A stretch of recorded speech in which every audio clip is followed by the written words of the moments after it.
Okay guys, so we're back out on the beach. Sun's in the eyes there, hopefully I'm filming okay. Yeah, so as you can see, got a bit of an onshore wind. I think conditions look really good for it, to be fair. Yeah, time will tell. But we've come down for a black bream. We're trying again. We're on the Flint Peninsula. Actually set up, normally I set up, but to be honest, get a bit stressed out then and like rushing the intro and stuff. So yeah, I've got all the tide's ebbing now. It's going out for something I've not long learned, to be honest. And yeah, I've got the rest of the day going into dark. So I'm not really sure what I'm going to do. I might move from this spot. I might pop over to Anglesey on the way back. It all depends how we get on. But the target is a black bream. If we get one early doors, then we might move on, try and look at another species. There's another beach actually as well on here that I'd like to try for a turbot, but we'll see. So let's get the rods out and I'll get back to you. So today's setup using Metronics Pro Banzai rod. This is my favourite rod, 4.5 metre. I'm not sure if that's about 14 foot or something. I've just got a 5-ounce straight lead. I'm going to use these beads, pop up the bait, just small mackerel baits. They are quite short, some new may go a bit longer, I don't know, we'll see. But these conditions look spot on for bass, but it's not what we're here for. Hopefully the weed's not too bad, because I know that can be a problem here. So let's get this first rod out and we'll see how we get on. We've got mackerel and a bit of lug for bait. So on the third rod, with all the rigs are kind of scratching rigs really. 2 hook flappers on them too. One with beads, pop-ups to lift it up a bit. The crabs are still at it anyway, whether it slows them down, I don't know. But yeah, on me Cora 1.5 test curve rod, which has been my kind of get me out of jail rods lately. I've got a little 3-ounce lead and these tiny little, I think size 8 sabikis, tipped with a lug at the minute, and put some mackerel on them later. Just like I said, fishing really close in, see what we can pick up on that. So guys, so all 3 rods have been out, and I've had to rebait all 3 rods. We have picked up a bit of weed, like the stringy weed, and I was told that's a good sign on this beach that you're fishing in the right area, on the reefy bits, arts. So yeah, hopefully that's a good sign there. No big clumps of weed or anything that's pulling the rod tips or anything like that. So fingers crossed we don't have a problem with the weed. However, the crabs are definitely active. All baits were pretty much stripped. So what I'll do is I'm going to get the third rod back out now, check the first rod, and I'm going to start timing it maybe, and hopefully we can figure out how long these baits are lasting to make sure we actually have got baits in the water. Well guys, that's it. Crab activity's just relentless and the weeds just picked up. I mean, to be fair, the fact that the fact that nobody's fishing as well maybe suggests that it's just not the right time of tide or weather or what. Anyway, we're going to another beach, so join me in a minute and we'll be on a different beach. Well guys, so we've come to the other beach. As you can see, it's rained. Now, I checked the forecast, no rain today, all day. I think it was like 2% to 5% chance for the whole day. So yeah, so I didn't think it was going to rain. And on the way to this mark, my daughter phoned back home, thunder and lightning, yeah, really crazy weather. And yeah, and then I said, oh, it's lovely here. I pulled into the car park and it started raining. So we got a bit soaked, we're down to the mark. We've got, there's too much weed close in. I'm not even trying me sabikis. There's just so much weed there, and really these rods are struggling as it is. So I've got them up as high as I can, and yeah, to be honest, it's not looking good. I dragged in a load of weed on the first rod, first 2 casts. I've put the second rod out, I've got a bit further. I do want to fish in close because here I'm after a turbot, so I do want to be close in, but it's the weed. It's low tide now, so I've got to be honest, I'm not feeling it. I'm not feeling it all. I'm half tempted to go home because it just doesn't feel good. But we'll see. We'll see. I've got a little bit further out. If the weed isn't thinking, then you know we'll stick it out. and yeah, the potential for other fish going into dark as well off here. So yeah, we'll see. But it's a lovely spot. I am getting rattles, but it's just like a lot of weed bumping against the line. Yeah. Anyway, if I get anything, you'll be the first to know. Oh guys, I think we've got a fish on. Yay! Oh.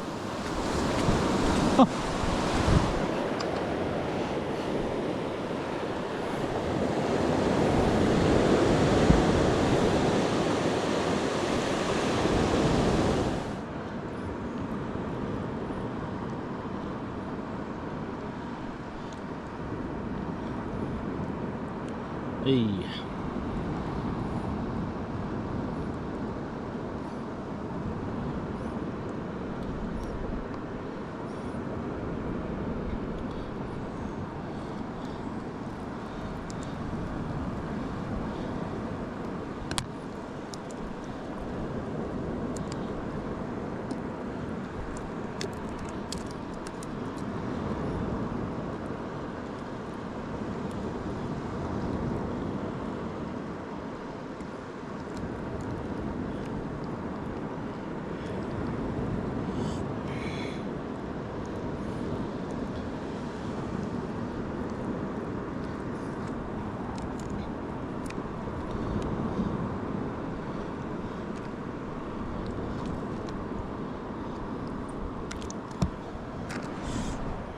Well guys, I was really feeling sorry for myself, and I was thinking, oh, I can't be doing with another blank. I don't like putting videos out. Anyway, we've just brought this in now.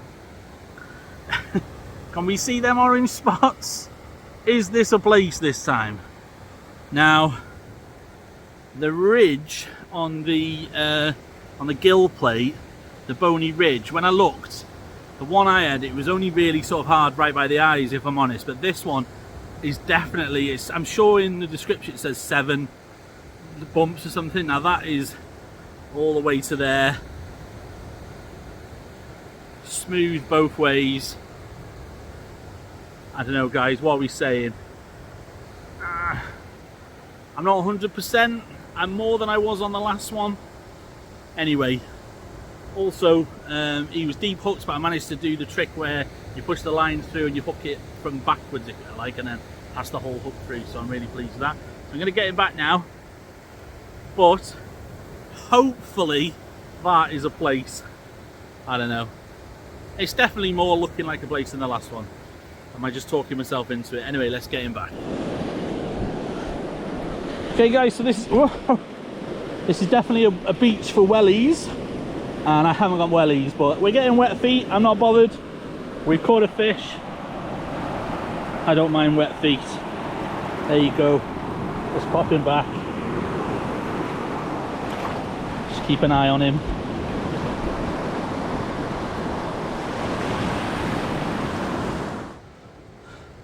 Well guys, we were on like a tiny little sandbank there. We only had less than an hour on it and it's already filled back up. So we've had to come over. So instead of being in the middle now, we've moved over to the side, because otherwise that's going to be very shallow for a lot longer. That come out on the left hand rod, that was fished a bit further out. Now I'm really hoping that's a place. Like I said in the last video, I knew I'd get a couple of comments, and I did. That's a flounder. I knew it was a flounder. As soon as I looked at the pictures, I was in no doubt when I got home. So it was the characteristics that the reason why I was sort of thinking it. And as soon as I got home though, I looked at the pictures and it just looked like a flounder. But when I looked into the characteristics a bit more, the fin on a flounder actually changes width along the length. It's sort of narrow and widens and narrows, whereas a plaice is the same width all along the length. Now that fish, that was all the way along the length, and that knobbly bit on the top of its head was all the way across the top of the head rather than more just over the eye on that last one. So yeah, I'm really hoping that's a plaice. If not, I'm just glad to get a fish, to be honest, because oh, is that the waves or is that a bite? Just glad to get a fish because yeah, I was starting to think I was going on a blank. But we're on the flood now, it's coming in, so expect it to pick up if anything, and it's going dark, so we may not get the target. I maybe think it's a bit rough.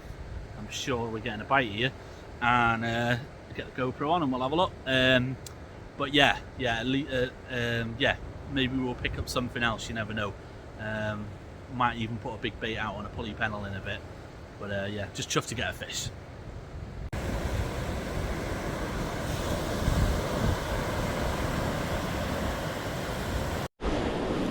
Okay guys, fish on. So we just had a bite on the hell of a slam down on the right hand rod, and as I've come over, the left one started going. We've definitely got something on here. It's giving a good account of itself as well.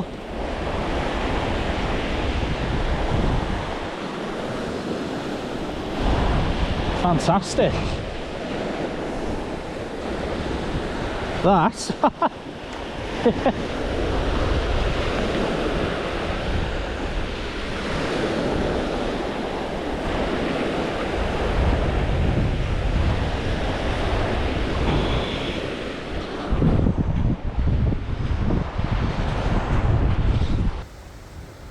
Well guys, unfortunately I forgot my light for my tripod, so I've just got the my head torch on the thing there, but we've just had the right hand rod slammed down. I went over, and as I was waiting, the left one just started rattling, and that is my first ever coalfish. So that is, if the place isn't a place, this is my 60th species of the year. Never caught one of these before. 13th fish this year that I've never caught before. Yeah, I'm over the moon with that one. I thought this was going to be a winter fish from Anglesey, but well chuffed with that.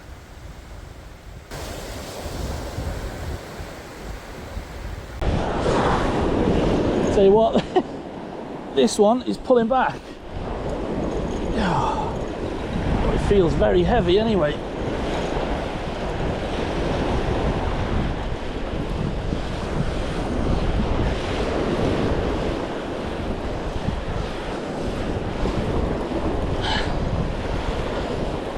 Is it a doggy? Yeah, you can't have a session on the beach without a doggy.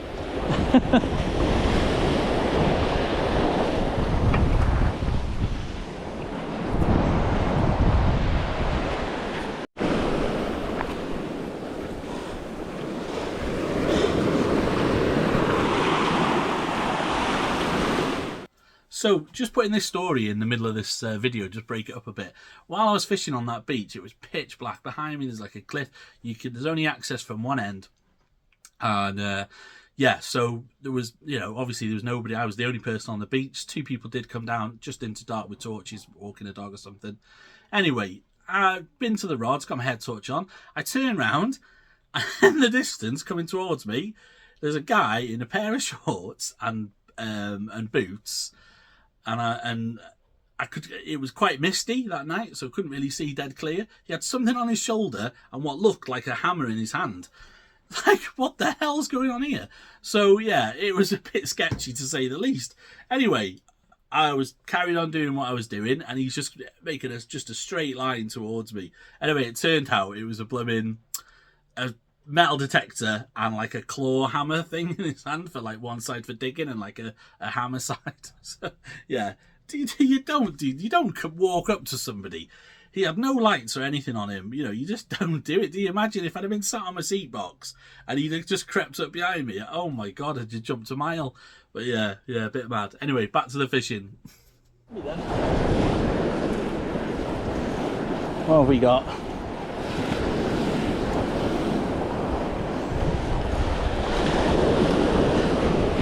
Yeah, another doggy. That's got fish on. Oh, pulling back, guys.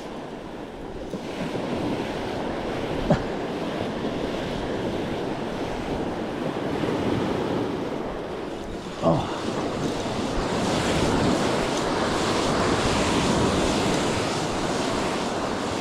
I've got a feeling this is going to be a bass. Don't think it's a doggy. Oh, it's a doggy.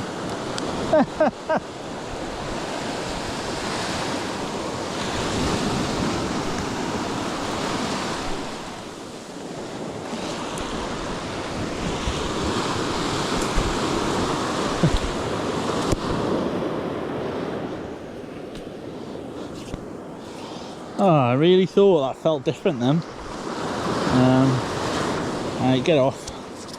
Already got bloody burns everywhere from your mates. Tiny little slither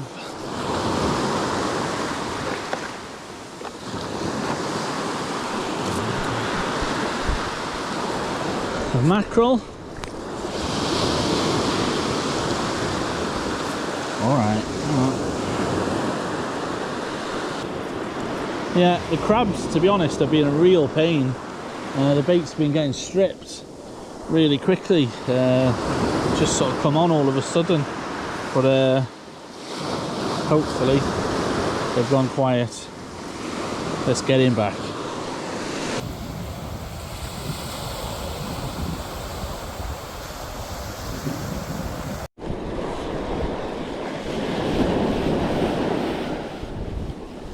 Fish on. Oh, fish on, guys, but this isn't a doggy.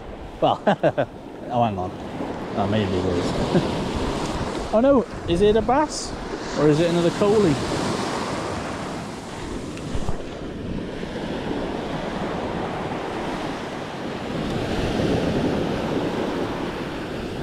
Ow, hook in my hand.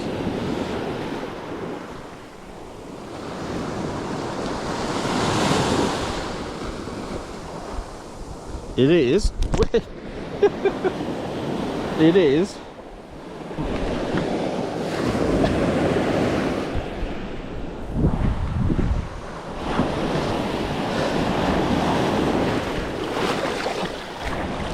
You absolute swine. You got away. Well guys, would you believe it? He didn't get away. He just beached himself. So my second ever coley, and definitely the 60th species of the trip, of the year, and potentially 61 if the other fish is a place. That is a cracking fish.